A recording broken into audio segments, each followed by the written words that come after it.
लोक कल्याण पाई सरकार उत्तम उत्तम योजना और नीति निर्धारण करें किंतु ये सब योजना को धरा तल को उतारी अंतिम हिताधिकारी पर्यंत पहुँचाइबारे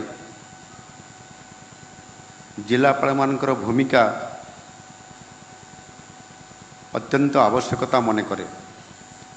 आपन जदि राजधानी किंबा किसी सहरांचल को छाड़ीदेवे बाकी सबुठारे सरकार कहिले लोके अर्थात लोक माने जिलापाल को ही बुझंती कारण दैनंदिन जीवन में विभिन्न समस्या एवं ताहार समाधान केवल जिला स्तर रे ही होता है।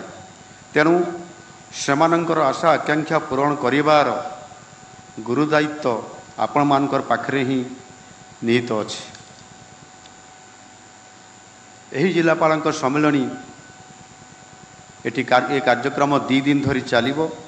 प्रथम दिन सरकार बहु गुरुत्वपूर्ण योजना सुभद्रा योजना धान किणा पाई सरकार प्रस्तुति पीएम जनमन आदि योजना अछि ताकू सफल करैबा अभियोग समाधान एवं सेवा प्रदान संबंध रे आज एवं ये 2 दिन विशेष भाव में आलोचना हब। योजनार सफल रूपायन हेले तार सफल लोक मानकर पाखरे पहुँची पारिबो। सफल रूपायनर दायित्व आपण मानकर हाथ रे। सरकार जिते योजना अच्छी ताहार सफल रूपायन हेले आम राज्यर दारिद्र्य घुंचीजीव लोक मानकर मुहरे हस फुटिब। यही सब योजना विषय रे आगामी 2 दिन भितरे तन्न तन्न करी आलोचना करा जिवो। सरकारंकर पाई सबुठारु चिंताजनक विषय हेउची सरकार प्रस्तुत करुथबा योजना सब ठीक समय रे आरंभ हेबा एवं ठीक समय रे संपूर्ण हवा।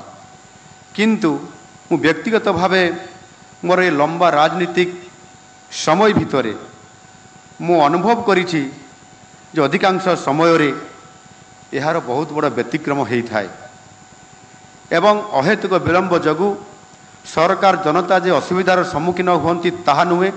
विलंब जगु अनियमितता दुर्नीति प्रकल्प खर्चर अहेतुक विलंब व्यय इत्यादि होता है एवं लोक मानकर भितरे आमर जो आशा बा आमर जो लोकं को सेवा देवार मनोभाव थाए ताहा मध्य सफल रूपायन हो पारे नाही। एक साधारण ट्रेंड मु देखा पाई जे वर्ष सारा कार्यक्रम धीरे धीरे मंथर गति रे चलीथिबो किंतु मार्च मास आसीगले बिजुली बेगर खर्च आरंभ हो यह द्वारा कामर गुणात्मक मान मध्य ह्रास पाई थाए। आम सरकार रे अर्थ बरादर अभाव नहीं ठीक समय रे आलोकेशन मध्य दिया जाउछि। तेणु अर्थर अभाव किंबा विलंब काम अग्रगतिर बाहाना करा जाई न पारे। जदि ये सब संबंध में आपण माने किसी समस्यार सम्मुखीन होउछंती किंबा अनुभव करुछंती तेबे निश्चित भाव में संपृक्त विभाग को जणांतु। तापरे भी जदि समाधान बा समस्यार सूत्र न बारुछि ताहले सीधा सड़क अर्थ विभाग को जणांतु सीधा सड़क भाव में मुख्यमंत्री को जणांतु। एथिपाई जिलापाल माने आपण माने नीतिदिनिया भावे निज निज जिले में फाइनेंशियल तथा फिजिकल प्रोग्रेस उपरे दृष्टि रखिबा संगे संगे ब्लॉक वाइज तथा स्कीम वाइज त्रैमासिक समीक्षा करिवार आवश्यकता को मने करी यह जदि कार्यकारी करेबे ताले निश्चित भाव में आमे आउ 2 पाद आगु जाई परिबा बोली मु अनुभव कर। महाप्रभु जगन्नाथंकर आशीर्वाद थिबा कारणरू आज आमे समस्ते ओडिशा को विकसित ओडिशा गठन करिबारे समृद्ध ओडिशा गठन करिबारे ये ओडिशा को शिल्प क्षेत्र में आईटी क्षेत्र में एवं विशेष करके कृषि क्षेत्र में आम किभली भाव में अग्रगति करिपारिबा ताकू आधार करी आम आय को सबुठारु अधिक एवं विकासर रेल रे भारत वर्षर प्रथम बगी करिवार प्रयास आम समस्तंकर सम्मिलित उद्यम रे ही हेबो ये प्रकार दृढ़ आशा रखी मोर वक्तव्य को एटी शेष करुछि। धन्यवाद। भारत माता की जय। वंदे मातरम। वंदे उत्कल जननी।